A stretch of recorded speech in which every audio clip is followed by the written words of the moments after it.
CM ಸಿದ್ದರಾಮಯ್ಯರನ್ನು ಕೂಡ ಬಿಡದ ಮೂಡ ಹಗರಣದ ಮತ್ತೊಂದು ಕರ್ಮಕಾಂಡ ಈಗ ಬಯಲಾಗಿದೆ. ಸಿದ್ದರಾಮಯ್ಯನವರನ್ನು ಕೂಡ ಈ ಹಗರಣ ಬಿಡಲಿಲ್ಲ. ಮತ್ತೊಂದು ಇದರ ಕರ್ಮಕಾಂಡ ಈಗ ಬಯಲಾಗಿದೆ.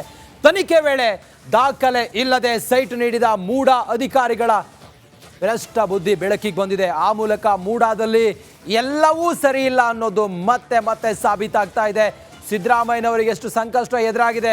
ಮೂಡ ಅಕ್ರಮದಲ್ಲಿ ಅವರ ಧರ್ಮಪತ್ನಿ ಪಾರ್ವತಿ ಅವರ ಹೆಸರಿನಲ್ಲಿ ಮೂಡ ಸೈಟನ್ನು ಇಶ್ಯೂ ಮಾಡಿದ್ದು ಇದೆಲ್ಲವೂ ಕೂಡ ದೊಡ್ಡ ಮಟ್ಟದಲ್ಲಿ ಚರ್ಚೆ ಆಗ್ತಾ ಇದೆ.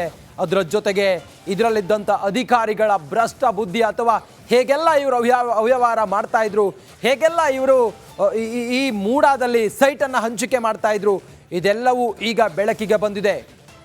ಬಹಳ ಪ್ರಮುಖವಾಗಿ ನಾವು ಗಮನಿಸ್ತಾ ಇದ್ದಂಗೆ ಮೂಡ ಭ್ರಷ್ಟಾಚಾರದ ಒಂದಿಷ್ಟು ವಿಚಾರ ಈಗ ದೊಡ್ಡ ಮಟ್ಟದಲ್ಲಿ ಸುದ್ದಿ ಆಗ್ತಾ ಇದೆ. ಅದರಲ್ಲಿ ಬಹಳ ಪ್ರಮುಖವಾಗಿ ನೋಡಿ, ಪಾರ್ವತಿ ಸಿದ್ದರಾಮಯ್ಯಗೆ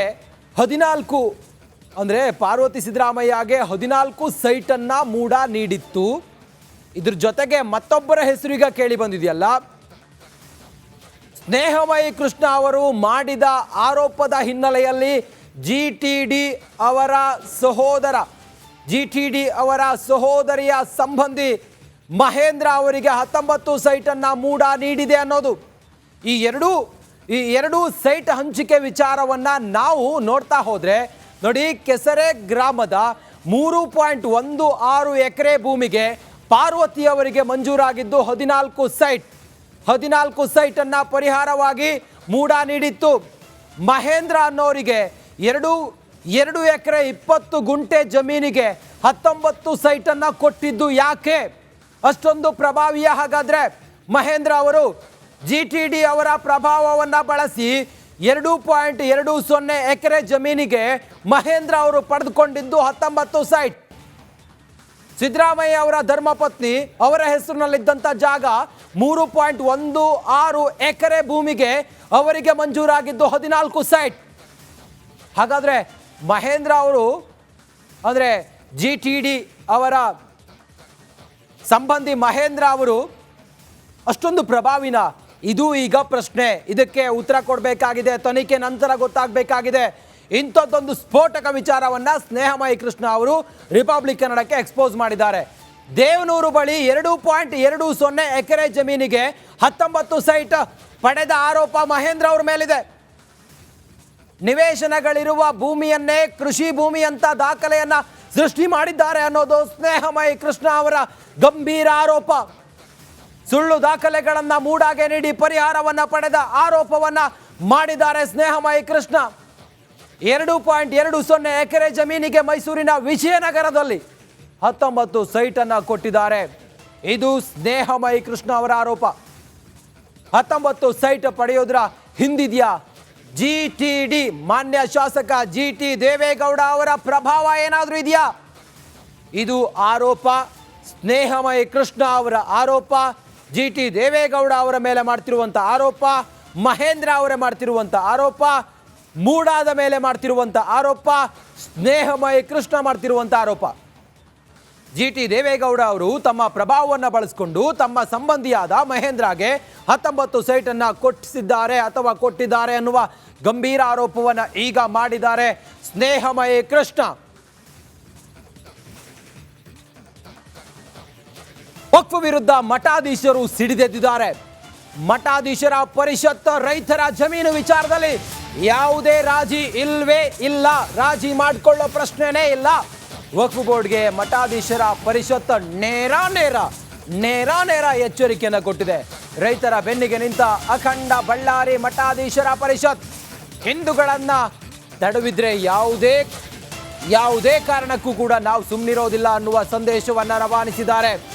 ಮಠಾಧೀಶರ ಪರಿಷತ್ ರಾಜ್ಯದಲ್ಲಿ ವಕ್ಫ್ ವಿರುದ್ಧ ಸಿಡಿದೆದ್ದಿದೆ ಮಠಾಧೀಶರ ಪರಿಷತ್. ಆ ಮೂಲಕ ರೈತರ ಭೂಮಿಯನ್ನ ಕಬಳಿಸುವಂತ ಹುನ್ನಾರ ಏನಾದರೂ ಮಾಡಿದ್ರೆ ನಾವು ಸುಮ್ಮನಿರೋದಿಲ್ಲ ಅನ್ನುವ ಸಂದೇಶವನ್ನು ರವಾನಿಸಿದ್ದಾರೆ. ನಾಡಿನಲ್ಲಿ ದೇಶಾದ್ಯಂತ ನಡೆದಿದೆ ಅಂತಕ್ಕಂಥದ್ದನ್ನು ಕೇಳಿದ್ದೇವೆ. ನಾವು ವಿಶೇಷವಾಗಿ ನಮ್ಮ ಕನ್ನಡ ನಾಡಿನಲ್ಲಿ ನಡೆದಿರತಕ್ಕಂತಹ ವಕ್ಫ್ ವಿಚಾರವಾಗಿ ನಾವು ಹಲವಾರು ಸಮಸ್ಯೆಗಳನ್ನು ಕೇಳ್ತಾ ಬಂದಿದ್ದೇವೆ. ಹಲವಾರು ಮಠಗಳ ಮಂದಿರಗಳ ರೈತರ ಅದು ಜಾತಿ ಮತ ಧರ್ಮಗಳನ್ನು ಮೀರಿ ಎಲ್ಲರ ಪಹಣಿಗಳೊಳಗೂ ಕೆಲವೊಂದಿಷ್ಟು ಅದು ಯಾವ ಕಾರಣಕ್ಕೆ ಬರ್ತಾ ಇದೆ ಅಂತಕ್ಕಂತಹ ಮೂಲ ಯಾರಿಗೂ ತಿಳಿದಿಲ್ಲ. ಅದು ಆಗ್ತಾ ಇರ್ತಕ್ಕಂಥದ್ದು ಅತ್ಯಂತ ದುಃಖಕರವಾಗಿರ್ತಕ್ಕಂತಹ ಸಂಗತಿ. ಮೊನ್ನೆ ನಮ್ಮ ನರೇಗಲ್ ನಮ್ಮ ಮಠದ ಬೋರ್ಡಿಂಗಿನ 11 ಎಕರೆ 19 ಗುಂಟೆ ಜಮೀನಿನೊಳಗೂ ಆ ವಿಚಾರವಾಗಿ ಬಂದಾಗ ನಾವು ಮಾಧ್ಯಮದ ಮುಖಾಂತರ ತಿಳಿಸಿದಾಕ್ಷಣನ ಆ ದರ್ಗಾದ ಮುಖ್ಯಸ್ಥರು ಶಾವ್ಲಿ ಅವರು ಬಂದು ಅದು ನಮ್ಮದಲ್ಲ, ಅದು ಮಠದ್ದೇ ಅಂತಂದು ಅವರು ಬಹಿರಂಗವಾಗಿನ ಅವರೇ ಸಭೆಯನ್ನು ಸೇರಿಸಿ ಅದನ್ನು ತಹಶೀಲ್ದಾರ್ಗೆ ಮನವಿಯನ್ನು ಸಲ್ಲಿಸಿರ್ತಕ್ಕಂಥದ್ದನ್ನು ಈ ಸಂದರ್ಭದೊಳಗೆ ತಿಳಿಸ್ಬೇಕಾಗತ್ತೆ. ಕಾರಣ ಇಷ್ಟೇ, ನಮ್ಮ ಶ್ರೀಗಳವರು ನಾವು ಯಾವುದೇ ಕಾರ್ಯಗಳನ್ನು ಮಾಡಲಿ ಜಾತಿ ಧರ್ಮಗಳನ್ನು ಮೀರಿ ನಾವು ಕಾರ್ಯಗಳನ್ನು ಮಾಡ್ತಾ ಇದ್ದೇವೆ. ನಮಗೂ ಜಾತಿ ಧರ್ಮಗಳನ್ನು ಮೀರಿ ಎಲ್ಲರೂ ಸ್ಪಂದಿಸ್ತಾ ಇದ್ದಾರೆ. ಆದರೆ ಕೆಲವೊಂದಿಷ್ಟು ವಿಚಾರದೊಳಗೆ ನಮ್ಮ ನಡುವಿನ ಗೊಂದಲ ಬರದೇ ಇರೋ ರೀತಿ ಒಳಗೆ ಸರ್ಕಾರ ಇದನ್ನು ಪ್ರಮುಖವಾಗಿ ಈ ವಿಚಾರವನ್ನು ಗಣನೆಗೆ ತೆಗೆದುಕೊಂಡು ಯಾರಿಗೂ ತೊಂದರೆ ಆಗಲಾರ್ದಂಗೆ ಮಠಾಧೀಶರ ಪರಿಷತ್ ಆ ಮೂಲಕ ಏನು ಹೇಳೋದಕ್ಕೆ ಹೊರಟಿದೆ. ರೈತರ ಬೆನ್ನಿಗೆ ನಿಂತಿರುವಂಥ ಈ ಮಠಾಧೀಶರ ಪರಿಷತ್ ಅವರ ಬೇಡಿಕೆ ಏನು, ಅವರ ಆಕ್ರೋಶ ಏನು, ವಕ್ಫ್ ವಿರುದ್ಧ ಅವ್ರು ಹೇಳೋದೇನು, ಹಿಂದೂಗಳು ಮಠ ಮಂದಿರಗಳೇ ವಕ್ಫ್ನ ಟಾರ್ಗೆಟ್ ಅನ್ನೋದನ್ನು ಬಹಳ ಸ್ಪಷ್ಟವಾಗಿ ಹೇಳ್ತಾ ಇದೆ ಈ ಮಠಾಧೀಶರ ಪರಿಷತ್. ಮಠ ಮಂದಿರಗಳ ಆಸ್ತಿಯನ್ನು ಕಬಳಿಸೋದಕ್ಕೆ ವಕ್ಫ್ ಹುನ್ನಾರವನ್ನು ಮಾಡ್ತಾ ಇದೆ ಅನ್ನೋದನ್ನು ಬಹಳ ಕ್ಲಿಯರ್ ಆಗಿ ವಕ್ಫ್ ವಿರುದ್ಧ ಕಿಡಿಕಾರ್ತಾ ಇದೆ ಈ ಪರಿಷತ್. ವಕ್ಫ್ ಸಚಿವರೇ ಮಾನ್ಯ ಜಮೀರ್ ಅಹಮದ್ ಖಾನ್ ಅವರೇ ಮುಂದೆ ನಿಂತ್ಕೊಂಡು ಇದನ್ನೆಲ್ಲ ಮಾಡುತ್ತಿದ್ದಾರೆ ಅನ್ನೋದು ಮಠಾಧೀಶರ ಪರಿಷತ್ನ ಸ್ಪಷ್ಟ ನಿಲುವು. ಸಚಿವ ಜಮೀರ್ ಅಹಮದ್ ಖಾನ್ ವಿರುದ್ಧ ಮಠಾಧೀಶರು ನೇರ ಆರೋಪವನ್ನು ಮಾಡ್ತಾ ಇದ್ದಾರೆ. ವಕ್ಫ್ ಸಚಿವರೇ ಮುಂದೆ ನಿಂತ್ಕೊಂಡು ಇದನ್ನ ಅಥವಾ ರೈತರ ಭೂಮಿಯನ್ನ ಕಬಳಿಸೋದಕ್ಕೆ ಮಾಡಿರುವಂಥ ಹುನ್ನಾರ ಅನ್ನೋದನ್ನು ಹೇಳ್ತಾ ಇದ್ದಾರೆ. ವಕ್ಫ್ ಮೂಲಕ ಮುಸ್ಲಿಮರ ಓಲೈಕೆಗೆ ಕಾಂಗ್ರೆಸ್ ರಾಜಕೀಯವನ್ನ ಮಾಡ್ತಾ ಇದೆ ಅನ್ನೋದು ಕೂಡ ಈ ಮಠಾಧೀಶರ ಒಂದು ಆಕ್ರೋಶ ಆಗಿದೆ. ಭಗವದ್ಗೀತೆ, ಬೈಬಲ್, ಕುರಾನ್ ಜೊತೆಗೆ ಸಂವಿಧಾನಕ್ಕೂ ಕೂಡ ಪೂಜೆ. ಸಂವಿಧಾನವನ್ನ ಪೂಜಿಸುತ್ತೇವೆ ಎನ್ನುತ್ತಿರುವ ಮಠಾಧೀಶರು ನಾವು ಸಂವಿಧಾನವನ್ನ ಪೂಜೆ ಮಾಡ್ತೀವಿ ಅಂತೇಳಿ ಮಠಾಧೀಶರು ಹೇಳ್ತಾ ಇದ್ದಾರೆ. ಪ್ರಜಾಪ್ರಭುತ್ವಕ್ಕೆ ಅಪಚಾರ ಮಾಡಿದ್ರೆ ಸರ್ಕಾರದ ವಿರುದ್ಧ ನಾವು ಹೋರಾಟವನ್ನ ಮಾಡ್ತೀವಿ ಎನ್ನುವ ಎಚ್ಚರಿಕೆಯನ್ನು ಕೊಡ್ತಾ ಇದ್ದಾರೆ ಈ ಮಠಾಧೀಶರು. ರೈತರು ಯಾವುದೇ ಕಾರಣಕ್ಕೂ ಕೂಡ ಕುಗ್ಗಬಾರದು, ನಿಮ್ಮ ಜೊತೆಗೆ ನಾವಿದ್ದೇವೆ ಅನ್ನುವ ಸಂದೇಶವನ್ನು ರವಾನಿಸಿದ್ದಾರೆ ಈ ಮಠಾಧೀಶರು.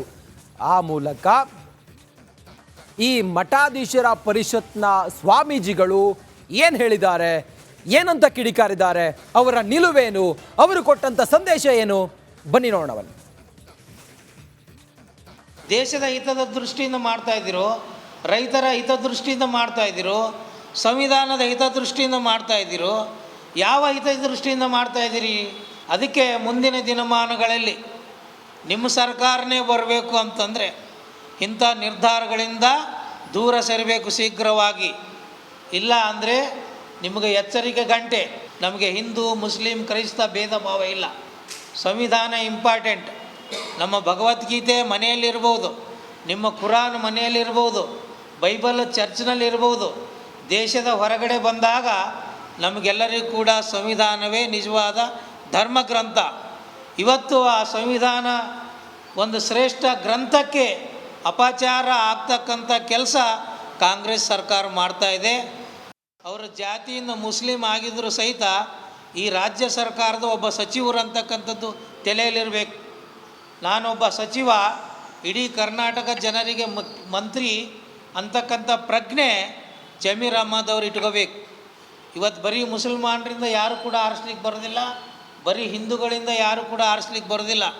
ಹಿಂದೂ ಮುಸ್ಲಿಂ ಕ್ರೈಸ್ತ ಎಲ್ಲರೂ ಓಟ್ ಹಾಕಿದ್ದಕ್ಕೆ ಮಾತ್ರ ನೀವು MLA ಆಗ್ತೀರಿ, ಮಂತ್ರಿ ಆಗ್ತೀರಿ, ಮುಖ್ಯಮಂತ್ರಿ ಆಗ್ತೀರಿ.